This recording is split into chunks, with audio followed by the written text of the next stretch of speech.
All right guys, welcome back to another video. We're still building the sled currently, and I'm excited to announce today that I have partnered up with Backwoods Bumpers, and we have a Gen 4 165 Expert bumper chilling right here, ready to be installed.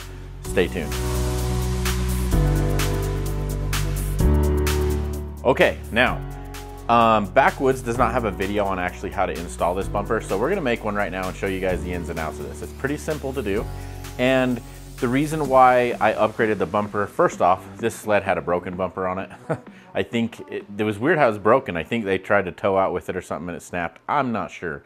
Anyway, regardless, this turbo is going to want to wheelie quite a bit. And if you do not have a bumper and some tunnel bracing, you're going to hate life once you drag that tunnel. So we're going to avoid that, and we're going to throw on this nice, freaking way nice Backwoods bumper and give ourselves not only protection from the elements and the trees and all that stuff, but to also strengthen our tunnels. One note though, if you do have a SkiDoo and it does have the Expert package, you actually have a shorter tunnel. So what that means is if you have a 154 SkiDoo Expert, you actually have a 146 tunnel. If you have a 165, you have a 154, and so on and so forth.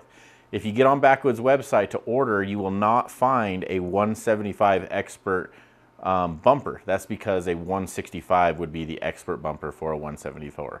That only pertains to the Expert models, so don't get that confused. It's written all over their website.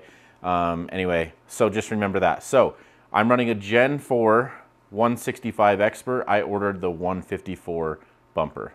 Let's get started here. Let me show you what you need. There's a few tools you're going to need that may be kind of out of the ordinary for you, but it's really not that bad. Okay, so here's our hardware packs. I've already opened them up.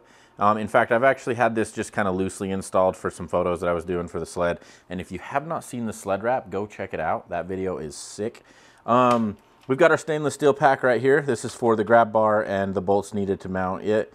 Here are your rivets for the rest of the bumper. And then when you take off your stock bumper, okay, it is just bolted on using some T30 Torx bolts. And you want to keep all of these bolts because we're going to reuse these to mount our new Backwoods bumper. And the back handle is awesome. The color matches perfectly on these, and I mean, they make a quality product. So what you're gonna need to do this, okay, you're gonna need, what size was this, an H4? Yeah, so a 4mm hex Allen.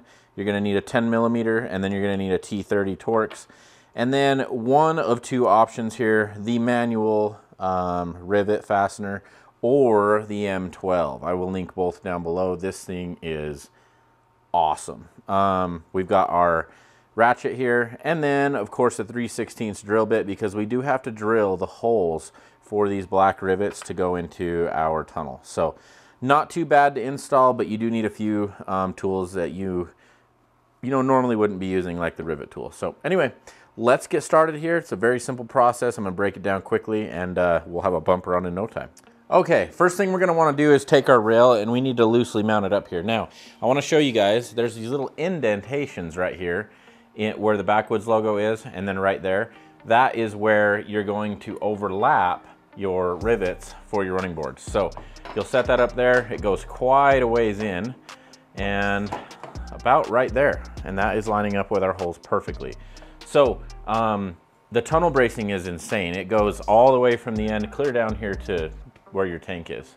Really, really nice. Okay, the next thing you're gonna wanna do is take your old bolt from your old bumper, and you're gonna wanna put it through these pre-drilled holes into your tunnel, and then use the nuts to back it up on the inside. And you're gonna wanna mount all of these and leave them loose, because that is going to not only hold the bumper on in place, but allow you to drill your holes or to set up your grab bar and everything like that, and get everything lined up perfectly. That's the goal here, is to get everything perfect. So leave everything loose at the moment. We'll go back and we'll snug everything up here in a moment. All right, now once you've got these loosely mounted so that they're just chilling, hanging out here, we're gonna take our grab bar and we're gonna mount it up now to our rails. And what you wanna do is you wanna line this hole and this hole up and get everything slipped into place where it needs to go. And then you're gonna line up this rivet hole here with the bumper. And I'll show you here kind of how this is gonna go. And we're really, really close. We're gonna go ahead, put our bolt in right there. And that goes all the way through the tunnel, all the way through the bumper, clear through. And then this top one here, this one has just a little bit of play, a little bit of adjustment, and boom, there we go. Go ahead and put your nut on the back side, and then we're gonna kind of start snugging these up and get everything aligned once I do the other side. And by the way, if you guys didn't know, Backwoods Bumper is the only company I know of that offers a 50% off replacement plan. So what that means is you'll pay full price for your first bumper, and then after that, if you hit a tree, you know, or have an accident or whatever with your bumper, Backwoods will actually give you 50% off your second purchase, which that's pretty tough to beat. I mean, bumpers aren't cheap, and you know, they're, in the grand scheme, they're cheap insurance because, as you guys, those of you that have been following me since a couple of years ago, you know I smashed up the front end of my sled, and the bumper is what saved me from having a total sled. So invest in this stuff, it's worth it. Okay, this next step is pretty important, and this is kind of where it gets a bit technical. Take your stainless steel rivet, run it through here, and then get it in line with your bumper piece, and just leave it chilling right there for a bit.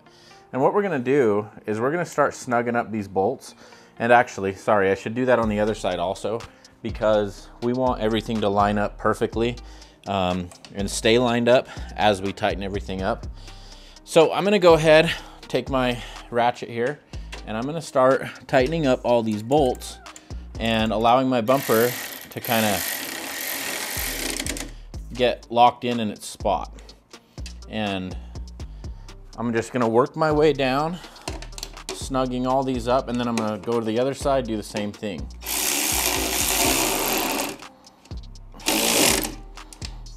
I'm not going super tight, but I'm tight enough. Okay, once you've got all those tightened up, we're gonna go ahead and we're gonna drill out our 3/16 hole for our stainless rivets.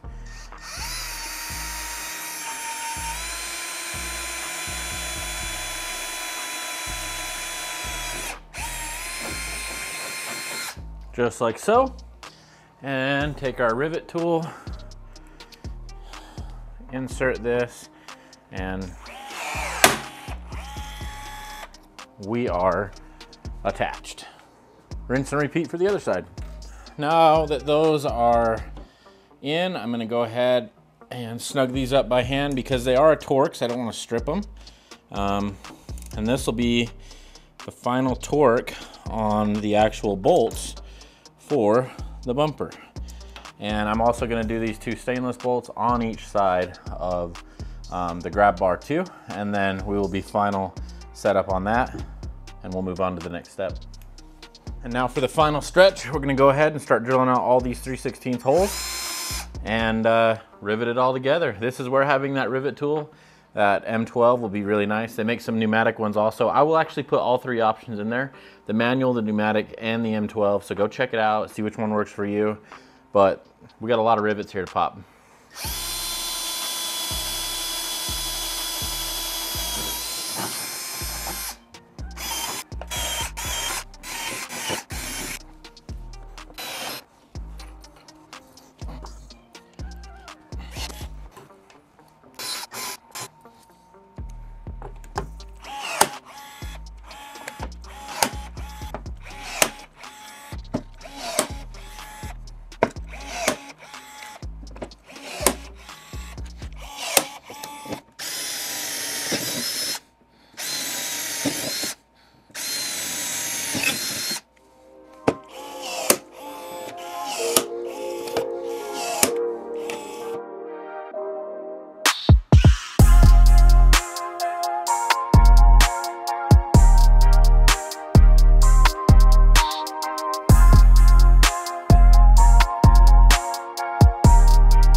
All right, guys, there is the finished product.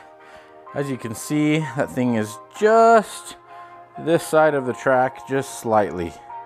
That's what we want. And now we've got a solid bumper. Do the old pole test on it.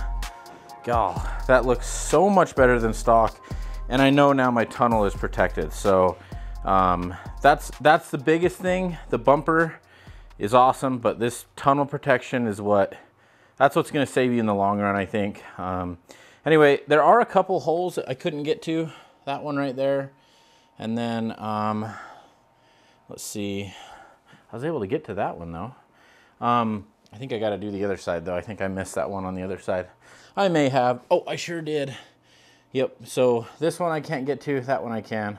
So I'll get back on it, drill that out, and install it. But I did have to use a manual rivet tool on that. The Milwaukee wouldn't fit in there, so a pneumatic probably wouldn't either. But anyway, God, the quality of this bumper is amazing. And now I know that come wheelie time, I'm not gonna regret putting this thing nose to the sky because I've got this protection right here. So anyway, thank you Backwoods for hooking me up.